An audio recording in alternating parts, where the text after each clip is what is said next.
AUDFৰ একমাত্ৰ কথা হৈছে অসমত বসবাস কৰা লাঞ্ছিত বঞ্চিত জনসাধাৰণৰ অধিকাৰ সাব্যস্ত কৰা। লাঞ্ছিত বঞ্চিত অধিকাৰ সাব্যস্ত কৰিবৰ কাৰণে AUDF আগুৱাই যাব।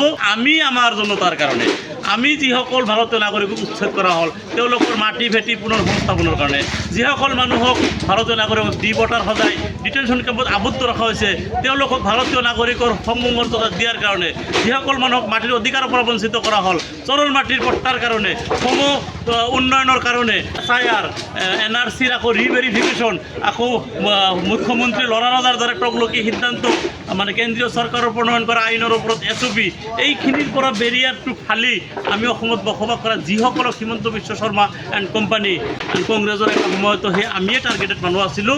এই টাৰ্গেটেড আমি অসমত বসবাস কৰা ধৰ্মীয় সংখ্যালঘু মুছলমান মানুহখিনিৰ সংগ্ৰাম, মুছলমান মানুহখিনিৰ অধিকাৰ সাব্যস্ত কৰাৰ কাৰণে AUDF কাম কৰি যাব, কাম কৰি আছে আৰু অহাত কাম কৰিব। এই ক্ষেত্ৰত আপোনালোকৰ আৰু সমূহ অসমবাসীৰ সহায় সহযোগিতা আৰু পৰামৰ্শ কামনা কৰিছোঁ।